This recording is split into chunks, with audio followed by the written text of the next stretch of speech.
Guys, what's going on? I hope you guys are well. I hope you guys are staying safe. I hope everything's good wherever you guys are.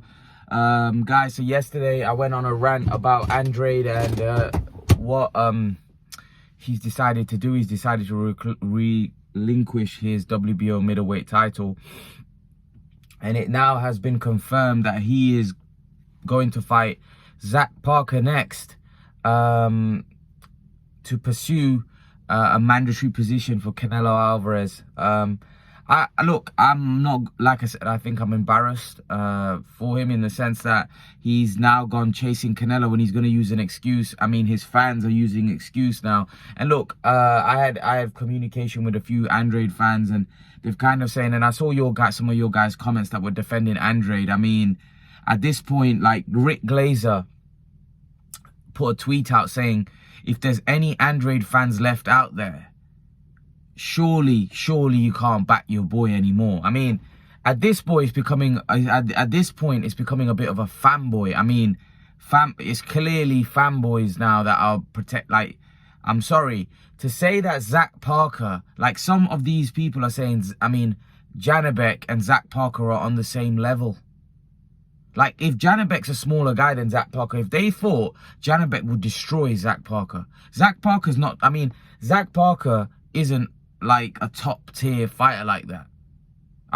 That's my opinion. He's not a top tier, like, the eye test shows me that Janibek's a better fighter. It's a bit like this, right? Christian says that Jaron Ennis is this, that, and the other. Jaron Ennis has got a paper thing. He's done nothing in the game. I mean, he's done nothing. Right? But anyone can see that Jaron Ennis is a world-class fighter. The same with Janibek. The eye test shows us that he's a way better fighter than Zach Parker. The eye test don't lie. And most importantly, right, Andrade's a nobody. In the sense that when people said, oh, Canelo ducked Andrade, but Andrade's a no one. What's Andrade done in the game? He's to Canelo, Andrade's a bum. Let's be brutally honest. To Canelo, Charlo's a bum. Andrade's a bum. These are all bums to Canelo. I mean, Canelo's already a first ballot Hall of Famer. Neither of these guys are going to go anywhere near the Hall of Fame at this rate. Andrade's not going to go anywhere near. I mean, if he goes into the Hall of Fame, it'd make the Hall of Fame a joke, because he's literally beat nobody in his whole career, right? Of any note, right? And then these embarrassing Andrade fans are coming out and saying, well, Janibek's got a paper-thin resume. So has your guy. I mean, Andrade's beaten nobody. Like, come on. He's beaten no one. How can you sit here and criticize another man who's had, what, 14 fights? Andrade's had how many fights now? He's been a pro for how long now? How long's Janibek been a pro for? How many fights has he had? And yet he's going to fight for a world title. Look, Andrade just gifted Janibek the world title. And the reason why Andrade don't want to fight Janibek, it's not the fact that if Janibek wasn't a tough fight, Andrade would have fought him. Without question, he would have fought him. The only reason he's not fighting him is because it's a difficult fight. And he doesn't believe it's a big fight. And it's a difficult fight. That's where the Andrade fans are not accepting. They keep saying, oh, Andrade will beat Janibek. Well, if that's the case, then beat him then. If Andrade is so much better than Janibek, why not fight Janibek? And beat him. And then move on and go to super middleweight. Because he's afraid of losing. Because he knows if he loses to Janibek, his career is over. And that's the thing here. That's the thing. I made a point yesterday, and my good friend Burning Desire said that Kell Brook was never going to avoid Errol Spence. And I kind of compared it to the Andrade. Kell Brook didn't want to fight Errol Spence. He was forced into that fight. But I give Kell Brook credit for taking the fight against Errol Spence, because nonetheless, he took the fight. Unlike Andrade, Kell Brook wasn't going to go to 154. He wasn't going to go to 154. He never went to 154. The only time he went above 154 is when he fought Golovkin. When else has he ever fought at 154? If he's gone above 147, he's fought journeyman. He ain't fought anybody of any kind of note. So Kell Brook had no intention he didn't want to fight Errol Spence. He would have if Khan had come to the table and said, yes, I'm going to fight Kell Brook would have vacated that title. He was looking for a bigger fight. He didn't want to fight Errol Spence. He was looking for big names, and Errol Spence wasn't a big name to him at that point because Errol Spence was a prospect, really. You know, he's a bit like where Jaron Ennis is at this point. So Kell Brook didn't want to fight Errol Spence. That was quite clear. But there was no better options out there for him. So Kell Brook fought Errol Spence, which you have to give him credit. Even though he had everything in his favor. I mean, he was fighting in his hometown. Like, you couldn't have got it any easier than that. But the point of what I'm trying to make is this. Is that Andrade has not fought Janibek. The difference between Kell Brook fought Errol Spence. So Burning Desire, when you say that Kell could have gone to 154, he never went to 154 in his whole career. The only time he went was when he went above fought Golovkin. He never went. Who did he fight? A world-class fighter did he fight at 154? Nobody. So we can't say he would have gone to 154. Never went to 154 ever in his career. So the point I'm trying to make is about Andrade, that it's embarrassing, really. When we think about the situation, we think about what Andrade is done. I don't see how you can defend it. I generally. And then I've got Christian messaging me saying that Zach Parker's on par with Janibek. In what sense? In what sense? He's not on par with Janibek. I mean, Zach Parker's not on par with Janibek. You know, it's difficult. It's difficult because some people are so big Andrade fans that unfortunately they just want to keep defending him. You know, and at this point it's embarrassing. I mean, like, it doesn't make any sense for him to not fight Janibek. There's no better option out there. And that's the situation, like I said, with just Kell Brook earlier. Kell Brook had no other options. The Errol Spence fight was the biggest fight out there. The same fight, I mean, I don't know financially if Janibek is the biggest fight out there, right? But then it comes down that there's no credibility with Andrade because Andrade's not about proving to people. People, like Andrade fans, keep using this excuse that if Andrade beats Janibek, what's he got to gain? What's he going to gain from that? People aren't going to give him credit. Yeah, no, they will give him credit. That's the difference. That's the difference. You trying to push the narrative that they won't get credit, but he will get credit. Because a lot of people think Janibek beats him. He's not going to get any credit for beating Zach Parker because nobody thinks Zach Parker beats Andrade. Where there's a lot of people that think Janibek beats Andrade. That's the difference. That's the difference, right? You can't come at me and say, well, a lot of people want to see the Janibek fight. Nobody wants to see the Zach Parker fight. I mean, he might get paid more money for it, yeah. But at the end of the day, he's going to lose a whole heap of credibility as well. He's going to lose a whole heap of credibility. Let's be brutally honest, that Andrade doesn't want to fight Janibek because he knows he's dangerous.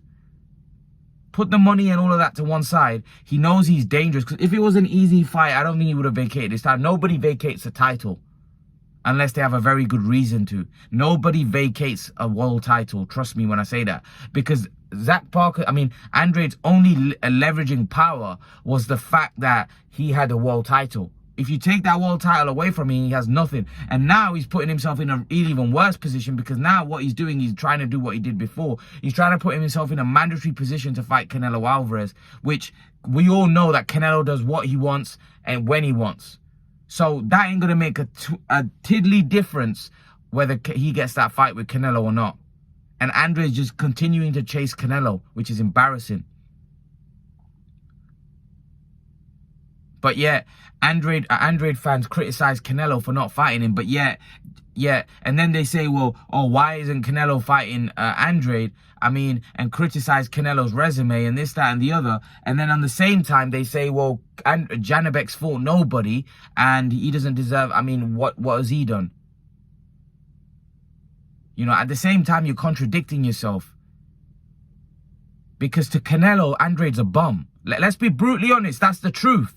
Canelo's a first ballot Hall of Famer already. If he retires today, he's going in the Hall of Fame. Andrade ain't going anywhere near the Hall of Fame. And that's just the truth. To Canelo, Andrade, I'm not saying Andrade's a bum, because Andrade's actually a good fighter and I praised him, but I'm saying to Canelo and where Andrade stands in the sport to Canelo, Andrade's a nobody. Let's be brutally honest. He's a nobody in terms of his financial, what he makes money-wise, right? Against Canelo, in terms of what he's achieved in the game, it's not even close.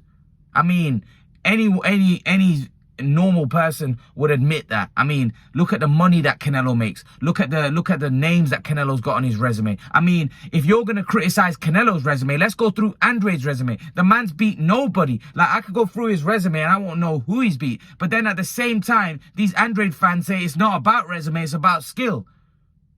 Okay, then why don't he fight Janibek then?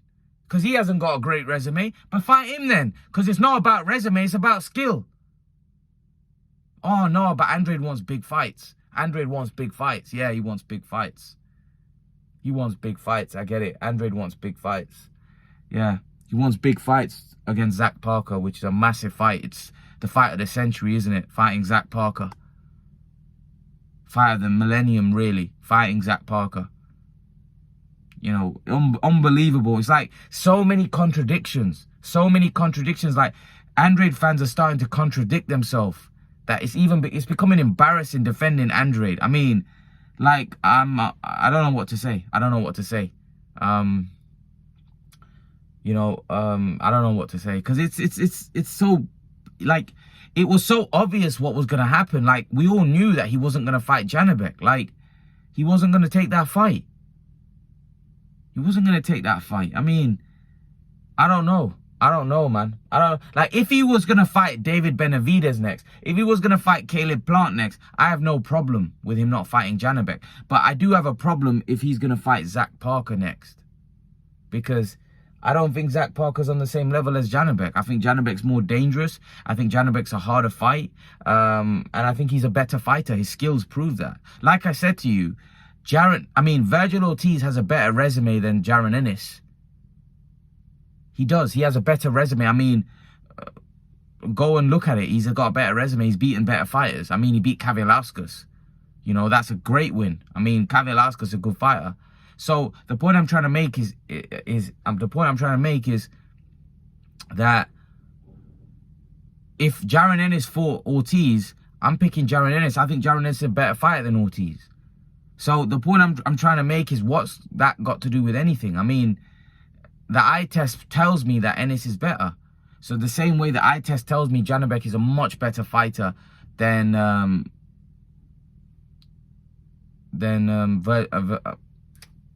Janibek's a much better fighter than Zach Parker. So that's all that matters, really. You know, but again, I think Andrade fans are so deep in defending Andrade that they're unwilling to criticize him at all. It's embarrassing, in my opinion, at this point.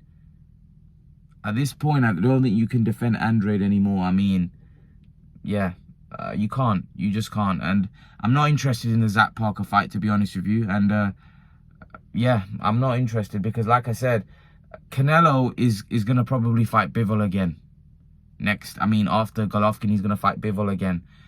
So that Canelo fight, I mean, if Canelo goes on to beat Bivol, or, for example, even loses, we don't know what Canelo's going to do. Maybe Canelo, if he fights Bivol again, loses, he might retire. You know, maybe Canelo, if he beats Bivol, might go on to fight Beterbiev. You know, again, what's Andrade going to do? Wait another 2 years for him when he's 37? And then and then Canelo will knock him out, and then the Andrade fans will say, oh, Canelo waited to get him old. I mean, that's what they're going to... I mean, it's embarrassing, I mean, at this point, you know? Andrade needs to get on with his own career and fight guys to show that he's a credible fighter. Not wait for Canelo. I mean, waiting for Canelo has got him nowhere. I mean, he's not fought anybody waiting for Canelo. I mean, you need to start fighting people. Big fights. You're not getting any big fights, so fight the best possible opposition. But yeah, and give the fans what they want as well, which he doesn't seem to do. I mean, he keeps giving us fights that we don't want to see him. I've not been interested in one Andrade fight. Not one. In his whole career. I mean, since I started watching him, I don't think I've been interested in a fight that involves Andrade that I think's a competitive fight. I mean, every fight was one-sided and he was supposed to win. I mean, that's been his whole career, in my opinion. So yeah, the rant's over. Like, enough's enough, really. I think Andrade is going to do what Andrade does. I think now we've all seen what he's about. And yeah, leave your thoughts. Let me know what you think, guys. Leave your comments in the comment section below, and I'll see you guys in the next video. Peace.